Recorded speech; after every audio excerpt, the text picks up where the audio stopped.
하나님 아버지, 오늘도 하나님께서 우리에게 주신 생명과 믿음으로 하나님 앞에 담대히 나아가며 하나님이 우리에게 맡기신 직분이 무엇인가 잘 분별하면서 그 일을 위하여 내가 해야 할 것과 피해야 할 것을 잘 배우는 기회가 되게 도와주시옵소서. 성령으로 우리 안에 함께 역사하여 주셔서 모든 것을 가르치시고 생각나게 하시며 찔림이 있게 하시고 제대로 된 응답을 행하게 하여 주사 하나님과 더 가까이 하는 신령한 교회들이 되도록 도와주시옵소서. 믿음으로 언금한 손길들 위에 복을 주시고 하나님을 인정하고 사랑하며 행동하여 싸우니 그 사랑과 믿음을 기억하사 하나님이 우리에게 약속하신 대로 갚아 주시옵소서. 예수님의 이름으로 기도하였습니다. 아멘.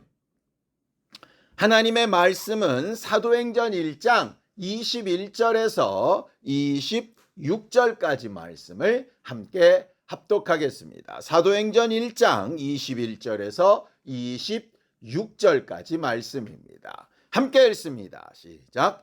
이러함으로 요한의 침례로부터 우리 가운데서 올려져 가신 날까지 주 예수께서 우리 가운데 출입하실 때에 항상 우리와 함께 다니던 사람 중에 하나를 세워 우리와 더불어 예수께서 부활하심을 증언할 사람이 되게 하여야 하리라 하거늘 그들이 두 사람을 내세우니 하나는 바사바라고도 하고 별명은 유스도라고 하는 요셉이요 하나는 마띠아라. 그들이 기도하여 이르되 뭇 사람의 마음을 아시는 주여 이 두 사람 중에 누가 주님께 택하신 바 되어 봉사와 및 사도의 직무를 대신할 자인지를 보이시옵소서. 유다는 이 직무를 버리고 제 곳으로 갔나이다 하고 제비 뽑아 마띠아를 얻으니 그가 11 사도의 수에 들어가니라. 우리 하나님은 전지전능한 창조주이시고 자기의 뜻대로 모든 일을 이루시고 성취하시는 하나님이십니다. 그래서 우리가 이 세상을 살아가는 동안에 가져야 될 가장 믿음의 기초는 하나님은 모든 것을 아시고 그것도 나를 나보다 더 잘 아시고 모든 사람에게 가장 합당한 길과 방향을 지시하시고 인도하실 수 있는 분이라고 하는 것이 우리 믿음의 기초가 되어야 됩니다. 그래야 때론 우리의 마음과 생각에 좀 부족해 보이거나 내 계획이나 뜻과 좀 달라 보이는 응답과 인도하심도 받아들일 수 있는 믿음과 여력이 생기는 거예요. 그렇지 않으면 하나님을 믿는다라고 말은 하지만 사실은 자기 생각과 뜻대로 될 때만 좋아하는 그저 아무것도 아닌 다른 신을 섬기는 자들과 똑같은 상황에 이를 수도 있게 되는 거죠. 예수님의 제자들이 예수와 함께 3년 가까이 공생애를 살아갑니다. 3년 동안 예수께서 특별히 가르치시고 별도로 교육하시고 이적과 능력을 나타내게 하시고 많은 사역들을 감당하게 하셨음에도 그들은 3년 동안 중간중간 계속해서 자기들의 생각과 하나님이 주시는 일 사이에 갈등을 일으키게 돼요. 자기들의 생각은 이런데 예수께서 이렇게 행동하시니 이해를 못하기도 하고 예수가 이렇게 말씀하시는데 자기들의 마음에 맞지 않으니 그렇게 하지 말고 이렇게 합시다 이렇게 얘기도 합니다. 그런데 거의 3년이 끝나는 마지막 때쯤에 제자들이 이렇게 고백을 하게 돼요. 요한복음 16장 30절입니다. 함께 읽습니다. 시작. 우리가 지금에야 주께서 모든 것을 아시고 또 사람의 물음을 기다리시지 않는 줄 아나이다. 이로써 하나님께로부터 나오심을 우리가 믿사옵나이다 라고 이렇게 이야기하죠. 아니 그 전에도 분명히 믿음이 있었어요. 얼마나 믿음이 있었으면 배도 버리고 부모, 형제도 버리고 그물도 내려놓고 세리였던 사람이 자기 직업도 내려놓고 예수를 막 따랐겠어요? 믿음 없이 그게 가능한 일입니까? 근데 그때 가졌던 믿음은 어떤 믿음입니까? 이 예수를 따라가면 이렇게 되겠지. 우리가 바라는 이런 메시아의 모습이겠지. 뭐 그런 겁니다. 대표적인 예가 누구냐면 야고보와 요한이에요. 야고보와 요한은 예수님의 친척이다 보니까 잘 따라다니다 보면 다른 제자들과는 특별히 다르게 예수님이 높은 자리에 올라가실 때 좌우편에 한 자리씩 하겠지. 뭐 이런 생각으로 예수를 따랐던 사람들이잖아요. 그런데 그들이 3년의 공생애가 마칠 때쯤 고백했던 게 뭐냐? 예수님은 우리의 모든 속마음도 다 아시고 계셨고 하나님의 생각과 다르고 연약하고 부족한 부분도 다 아시는 부분이시고 그럼에도 불구하고 우리의 말도 안 되는 질문이나 이런 것들에 영향받지도 아니하시고 하나님의 일을 이루어 가시는 하나님으로부터 나오시는 분이라고 이제야 고백합니다 라고 이렇게 이야기하는 거예요. 물론 이렇게 고백해 놓고도 그 다음에 무슨 일이 있습니까? 예수님 십자가에 달리시니까 도망가고 부활하셨다 그러니까 못 믿겠다 그러고 그러긴 하지요. 결국 하늘 가는 여정 동안에 우리가 해야 되는 게 뭡니까? 이런 고백을 우리가 하지만 하나님은 나를 잘 아십니다. 하나님이 인도하시는 일이 가장 좋은 길입니다. 라고 말도 하고 믿기도 하지만 순간순간 내 마음에 안 들면 불평하기도 하고 내 생각과 맞으면 아주 대단히 좋은 일이 있는 것처럼 흥분하기도 하며 살 거라는 거예요. 그런데 중요한 건 그런 과정 후에 뭐가 따라붙어야 되느냐? 아, 그런 줄 알았더니 낙심할 일이 아니라 하나님이 아시고 인도하시는 길이었구나. 잘된 걸로 끝날 줄 알았더니 그 다음에 하나님께서 내게 바라시고 원하시는 것이 있었구나 라고 하는 걸 다시 고백하고 새롭게 고백하고 성장하고 발전하는 일이 필요하다는 이야기죠. 예수의 제자들이 3년 동안 지내놓고 고백한 이 고백보다 성령을 받고 한 고백이 그들이 죽음을 앞두고 한 고백이 점점점 나아졌던 것처럼 우리도 하늘 가는 여정을 살아가는 동안에 그런 고백이 더 깊어지고 더 분명해지고 더 하나님의 마음에 합해지게 되기를 예수님의 이름으로 축원합니다. 따라서 모든 것을 아시는 하나님이 우리를 부르시고 우리를 이끌어 가시고 우리에게 일을 맡기시고 하시는 모든 과정 가운데에도 우리보다 우리를 더 잘 아셔서 가장 합당하고 가장 필요한 과정과 방법과 일들로 인도하고 계시다는 사실도 인정해야 된다는 거예요. 수없이 많은 사람들이 있는데 그중에 12명의 사람을 불러 모았던 이유가 있었지 않겠습니까? 그리고 오늘 우리가 보는 것처럼 그 12명에서 한 명이 빠졌을 때 다시 새롭게 세우는데도 이유가 있었을 거라고요.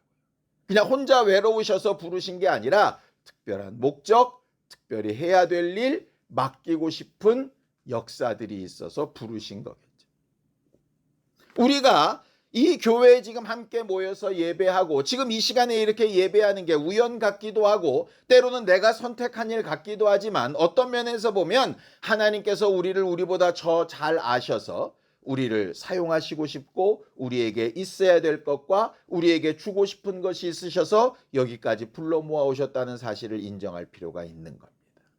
성경을 좀 볼까요? 에베소서 4장 11절에서 12절입니다. 함께 읽죠. 시작. 그가 어떤 사람은 사도로 어떤 사람은 선지자로 어떤 사람은 복음 전하는 자로 어떤 사람은 목사와 교사로 삼으셨으니 이는 성도를 온전하게 하여 봉사의 일을 하게 하며 그리스도의 몸을 세우려 하심이라 라고 이렇게 되어져 있습니다. 하나님께서 교회를 불러 모으시고 여러 직분을 주시고 함께 교회 생활하게 하실 때 목적은 하나입니다. 뭐냐? 그 사람을 온전하게 하는 게 첫 번째 목적입니다.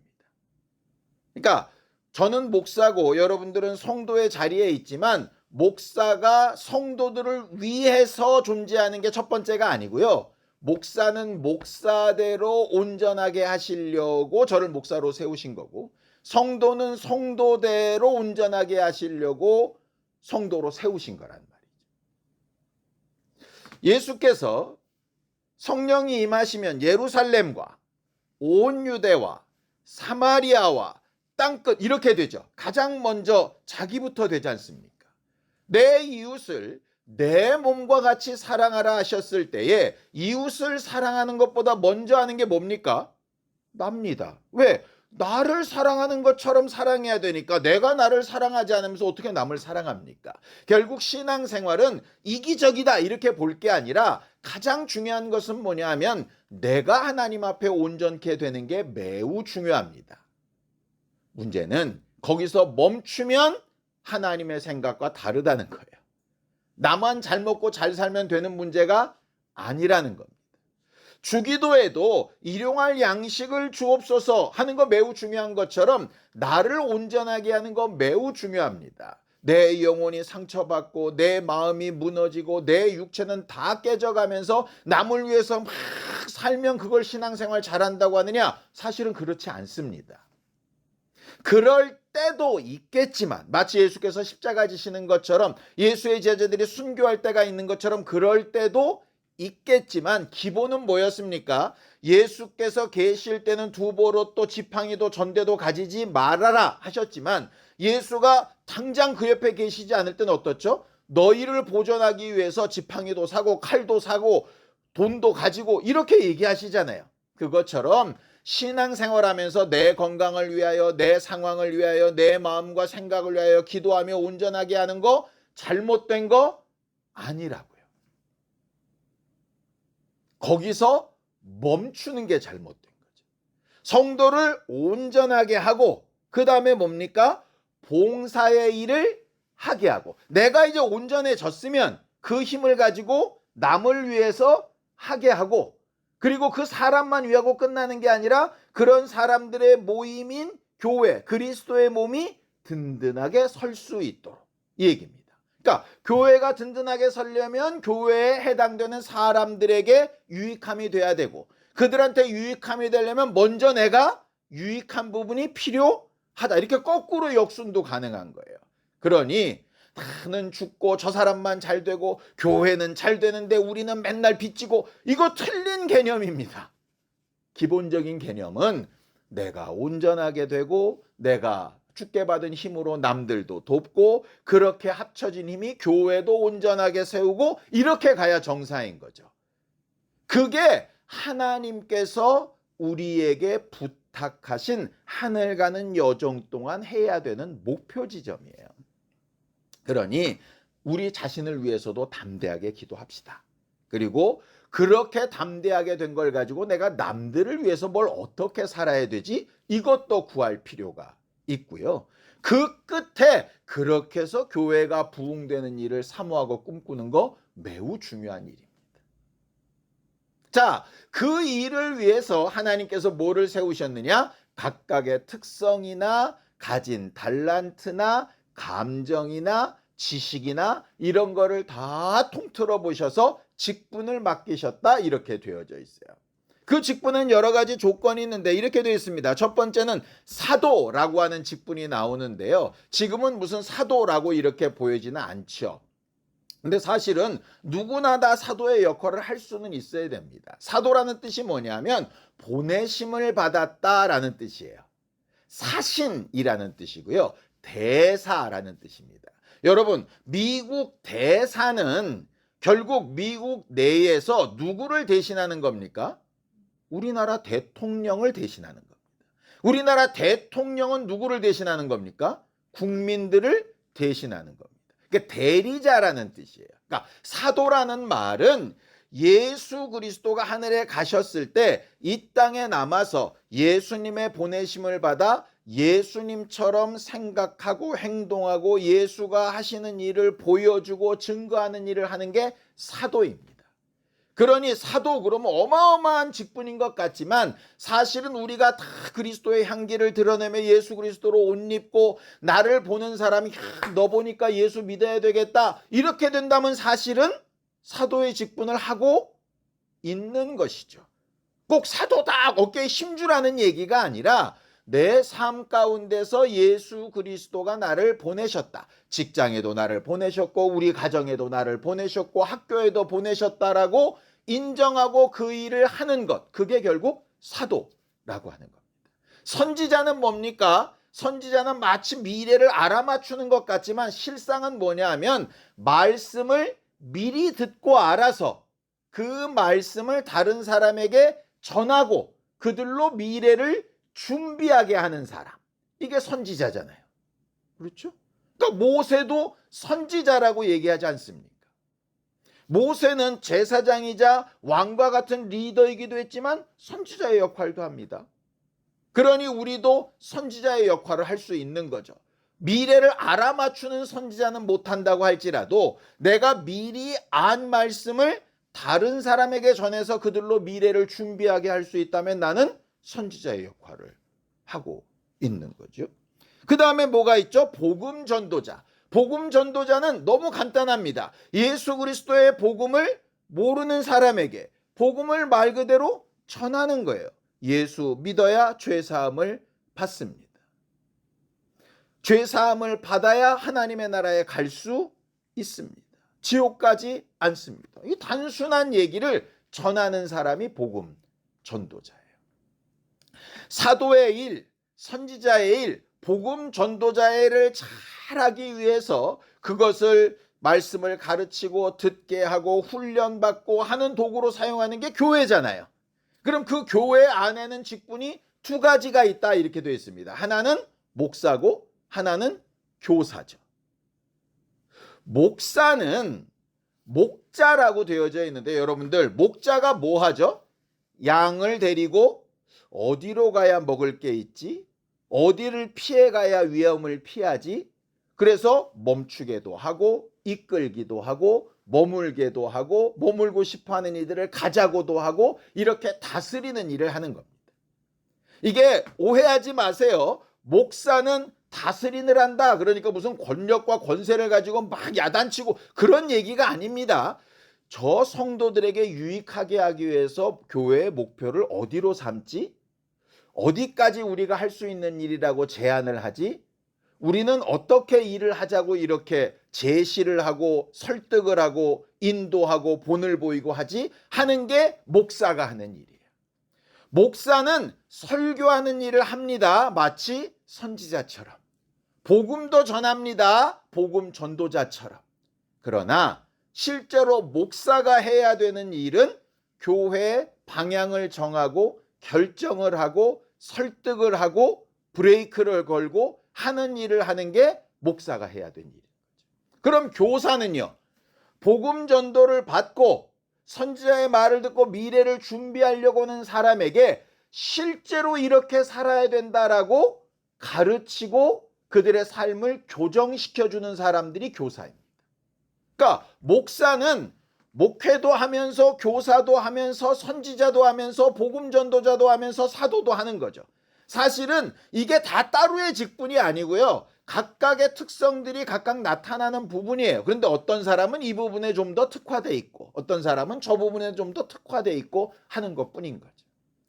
결국 이렇게 여러 분야로 나누는 것, 사실은 다 한 사람이 예수 그리스도처럼 감당해야 되는 문제인데 이걸 각각 나눈 이유가 뭡니까? 연약한 부분도 있고 각자가 잘하는 장점도 있고 그렇게 해서 결국은 뭘 하는 거냐? 자기도 온전하게 되고 남들에게도 유익하게 되고 교회도 풍성하게 세우려고 하는 거죠. 그러니까 여러분들이 여러분들 스스로를 좀 잘 살펴보기를 바라요. 나는 삶으로 예수 그리스도를 잘 전하는 일에 특화된 사람인지 아니면 내가 정말 말씀을 배운 대로 막 가르쳐서 다른 사람들이 미래를 준비하게끔 하는 사람인지 아니면 나는 복음을 전해서 그들로 예수를 믿게 하는 사람인지 아니면 교회를 잘 다스리고 치리하는 사람인지 아니면 실질적인 삶을 막 가르쳐서 그들로 삶을 변화시키고 뭔가 열매를 얻게 만드는 그런 사람인지 우리 자신을 잘 돌아봐야 될 필요가 있습니다. 제가 말씀을 준비하면서 나는 목사가 가장 중요한 기능이 설교하는 기능이라고 지금까지 생각했어요. 그러니까 거기 설교를 준비하는 일에 거의 모든 부분을 힘을 쓰고 나머지 부분은 그냥 당연히 해야 되는 부분들을 한다라고 생각을 했는데, 이제부터 내가 목사로 위임을 받았으니까 설교하는 것도 물론 지금처럼 잘 준비해야 되겠지만 교회를 어떻게 운영해 나가지, 어떻게 방향을 제시하지, 어떻게 따라오게 만들지, 어떻게 그 이상은 넘어가면 안 된다라고 선을 긋지 하는 걸 좀 더 신경 써서 해야 되겠구나라고 하는 생각을 하게끔 되었습니다. 그래야 교회가 점점점 유익하게 되는 거죠. 결국 이렇게 모든 직분의 목적은 사람이고 그 사람에게 유익하게 만드는 것은 복음과 말씀입니다. 그러니까 우리가 한번 생각해 봐야 돼요. 내가 지금 집사네, 권사네, 장로네, 안수집사네, 교사네, 목사네, 성도네 다들 막 그렇게 얘기하는데, 내가 결국 그럼 그런 이름으로 불리어지면서 나는 점점 온전해져 가고 있나? 첫 번째. 나로 인해서 다른 사람이 유익하고 있나? 그래서 결국은 교회가 부흥되고 점점점 좋아져 가고 있나 하는 거 생각해 봐야죠. 내가 뭔가 직분을 가지고 뭔가 움직여 가고는 있는데 사실은 나도 점점 뒤로 물러가고 있고 다른 사람도 나 때문에 방해를 받거나 상처를 받고 있고 교회도 뭔가 어려워지고 힘들어지고 있다면 나는 제대로 된 직분을 감당하고 있는 사람이 아닌 거죠. 또 그렇게 하는 일에 내 경험, 내 지식, 내가 가진 물질 이런 것도 사용하겠지만 가장 주된 것은 말씀과 복음인데, 내 모든 판단 기준이나 사용하는 모든 말 가운데 말씀과 복음이 기초가 돼서 나오고 있나? 아니면 그냥 내 감정, 내 생각, 내 판단, 내가 볼 때 이게 옳아 이런 것들로 막 하고 있지 않은가? 생각해 봐야 되는 문제인 거죠. 자기 자신을 잘 돌아보는 훌륭한 직분자들이 되길 예수님의 이름으로 축원합니다. 오늘 성경 본문에 보면 예수께서 우리가 지난주에 본 것처럼 하늘로 올라가시고 많은 사람들이 하늘로 올라가신 예수를 보고 있으니까 왜 하늘 쳐다보고 있느냐? 너희에게 맡기신 사람들을 보고 있어라. 그들을 위하여 살다 보면 그가 오실 때 다시 오실 거다라는 말을 듣고 성령이 오시기를 기다리면서 막 기도하던 사람들의 이야기입니다. 근데 재밌는 것은 이거예요. 우리들은 예수께서 명령하신 대로 예루살렘을 떠나지 않고 마가다락방에서 기도만 하고 있다고 생각했는데, 기도에 전혀 힘쓰면서도 그들은 뭘 생각하느냐? 말씀에 뭐라고 돼 있지? 이렇게 생각하는 거예요. 그러니까 성령을 기다리라는 말씀도 있는데 다른 말씀도 있잖아요. 그 말씀이 뭐냐? 이거였어요. 사도행전 1장 20절입니다. 함께 읽습니다. 시작. 시편에 기록하였으되 그의 거처를 황폐하게 하시며 거기 거하는 자가 없게 하소서 하였고, 또 일렀으되 그의 직분을 타인이 취하게 하소서 하였도다. 이렇게 되어져 있습니다. 그러니까 성령을 기다리라는 말씀에 막 기도에 집중하다 보니까 말씀이 생각나는 거예요. 성령을 기다리라고 말씀하신 그 하나님이 무엇도 말씀하셨느냐? 직분을 맡았던 자가 제 길로 가서 망하게 될 텐데 그 자리를 다른 사람이 취하게 하라고 하신 말씀도 있는 거예요. 그러니까 이 두 말씀이 다 필요한 거죠. 그러니까 기도를 하면서도 이 일도 해야 되겠다 생각한 거예요. 자기들 생각에 12명에서 하나 빠졌으니까 하나에서 채우자라는 경험이 아니라 판단의 기준이 뭐였느냐? 말씀이었던 거죠. 아까 말한 대로 사도도 선지자도 복음 전도자도 목사도 교사도 모든 판단의 기준은 뭐여야 되느냐? 말씀이어야 되는 거예요. 말씀이 뭐라고 하고 있는가? 예수의 선택을 받았던 가룟 유다는 두 가지 이유 때문에 망했습니다. 자기 욕심이 먼저 있었고 거기에 마귀가 예수 팔려는 생각을 갖다 부었죠. 생각해 보십시오. 세상에 욕심 없는 사람이 있겠습니까? 다 있습니다. 그렇죠? 마귀의 유혹을 안 받는 사람이 있을까요? 예수님도 죄의 유혹을 받으셨다라고 되어 있습니다. 그런데 죄는 없으셨다 이랬죠. 무슨 얘기냐 이겁니다. 누구나 욕심이 있고 누구나 마귀의 유혹을 받는데 이 둘 사이를 끊으면 하나님의 말씀대로 사는 사람이고 이 둘이 합쳐지면 가룟 유다처럼 되는 거예요. 그러니까 욕심 없는 삶 불가능합니다. 마귀의 유혹이 없는 삶 불가능합니다. 그런데 중요한 건 뭐냐? 이 두 가지 사이에 뭔가가 껴서 이걸 막아야 되는 거예요. 여러분들 전기 보면 플러그 있지 않습니까? 플러그는 양쪽에 이렇게 돼 있죠. 전기줄이 연결되어 있는데 이게 안 붙어 있습니다. 안 붙어 있으면 아무것도 일어나지 않죠. 그런데 꽂으면 그 안에가 연결되니까 전기가 확 돌죠. 제대로 꽂지 않고 거기에 잘못돼서 쇠 같은 게 이렇게 딱 붙으면 어떻게 됩니까? 팍 튀면서 불이 나기도 하죠. 결국 뭐죠?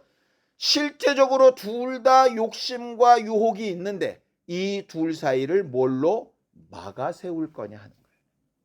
막아 세우는 게 뭡니까? 말씀이에요. 하나님이 우리에게 가르치신 거예요. 욕심은 욕심대로, 유혹은 유혹대로 존재하지만 그 둘이 부딪혀서 스파크가 나지 않게 하는 게 능력이라고요. 때로는 스파크가 날 때도 있겠죠. 내가 충만하지 않거나 욕심이 과해지거나 원수가 강력하게 역사하거나 그럴 수 있지 않겠습니까? 그럴 때 말씀이 다시 생각나서 그거를 떨어뜨려 놔야 불이 나거나 문제가 생기지 않는데 가룟 유다는 결국 그걸 실패해서 망해버리고 맞아요. 그러니 제자들도 생각하는 겁니다.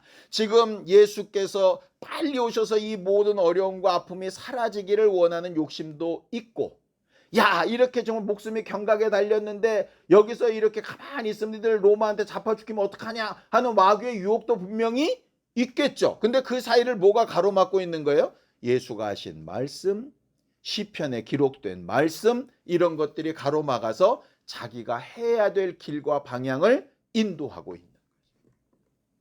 우리의 모든 삶이 이렇게 되기를 예수님의 이름으로 축원해요.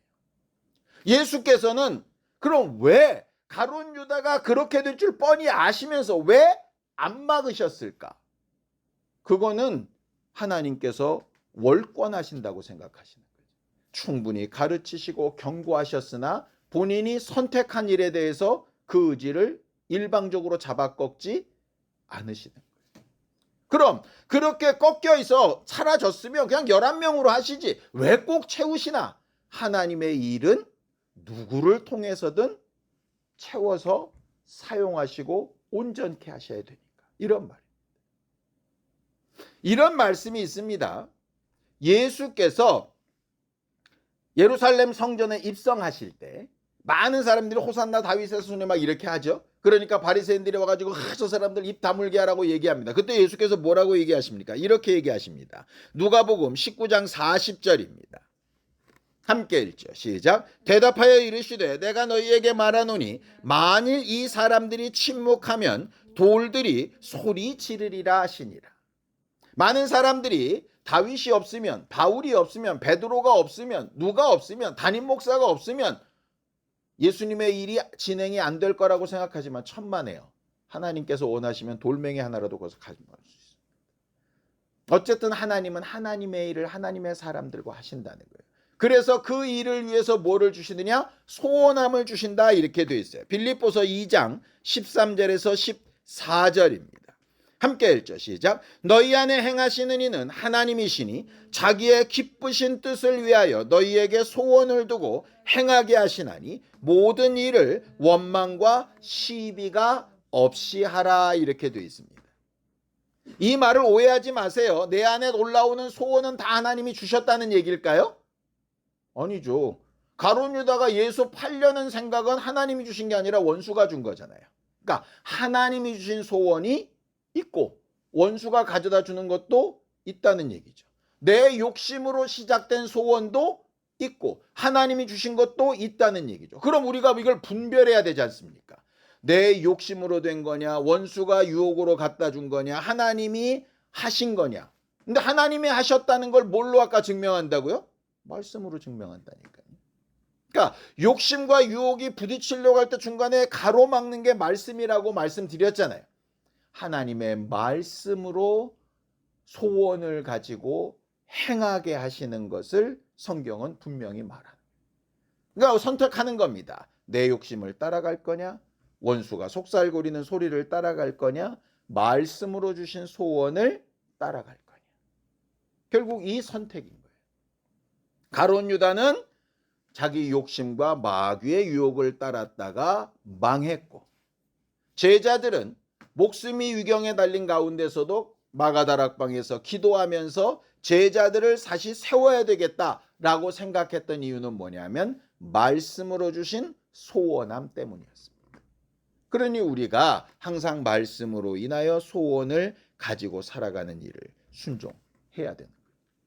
결국 교회는 말씀을 통해서 하나님이 주고자 하시는 직분을 세우고 그 직분을 통해서 교회를 또 윤택하게 하는 일이 매우 필요합니다.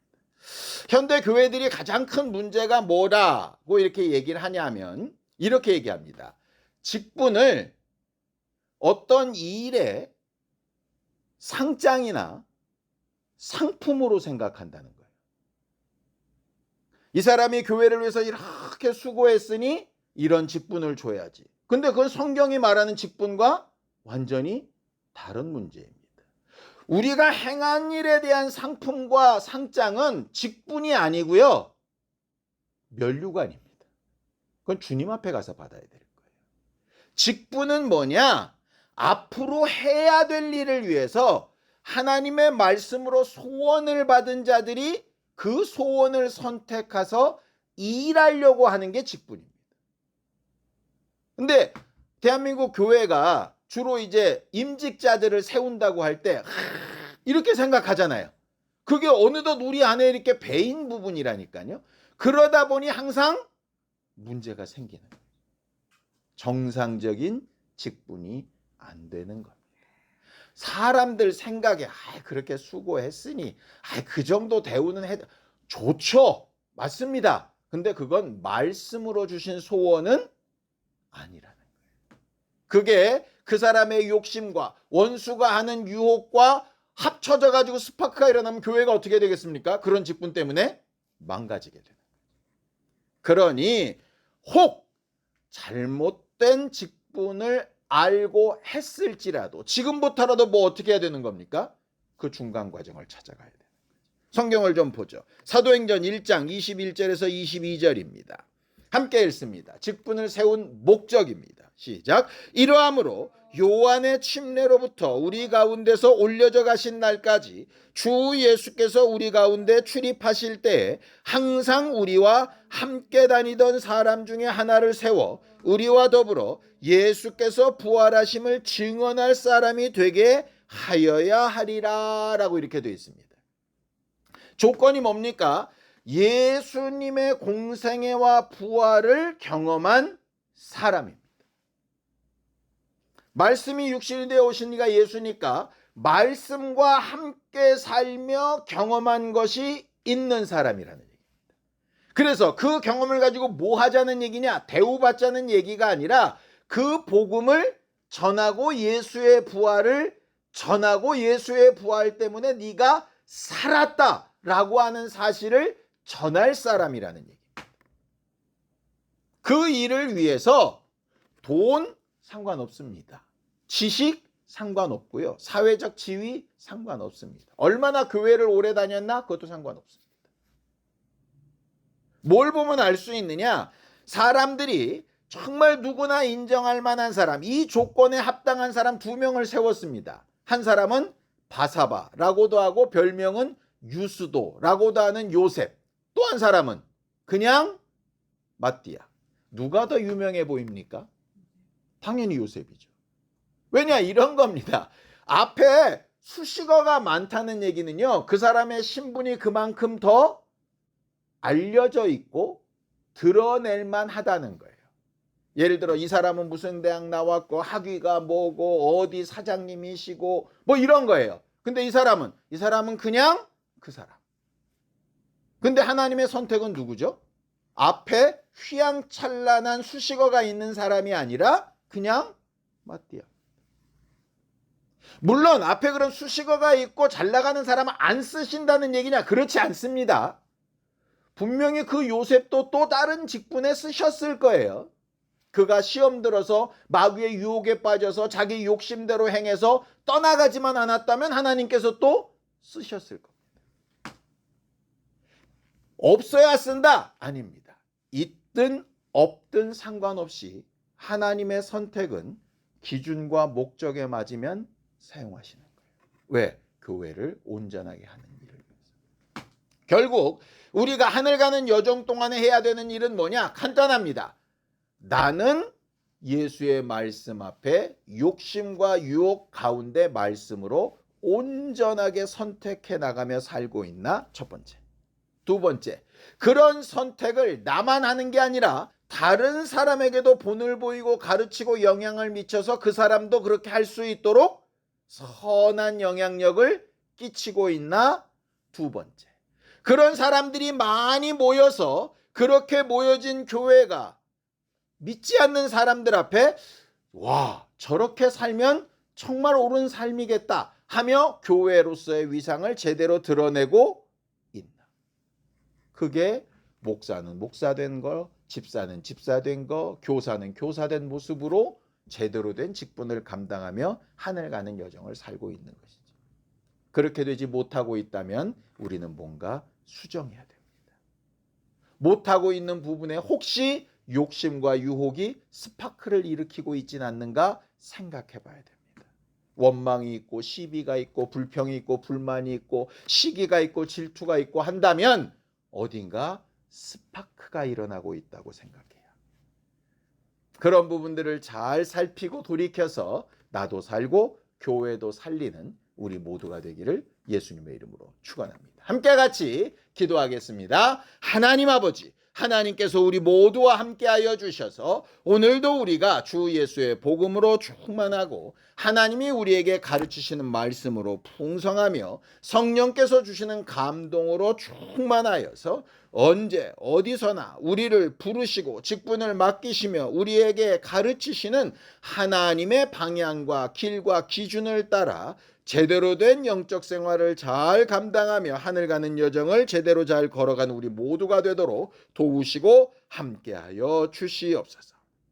하나님, 우리를 부르시고 주 예수의 보혈의 은혜로 구원하시고 성령으로 인치셔서 하나님의 자녀요 상속자가 되게 하여 주셨사오니 하나님이 우리를 세우신 목적대로 스스로 온전하게 되며 남들을 위하여 봉사하여 살리며 교회도 윤택하게 하는 제대로 된 직분을 잘 감당하는 교회들이 되도록 우리 모두를 도우시고 인도하여 주시옵소서. 예수님의 이름으로 기도하였습니다. 아멘. 이제는 우리 주 예수 그리스도의 은혜와 하나님 아버지의 극진하신 사랑과 성령님의 감동하시고 함께 하시며 충만케 하시는 역사가 직분을 잘 알고 잘 감당하기를 원하는 우리 모두 위에 이제로부터 영원까지 함께 있을지어다. 아멘.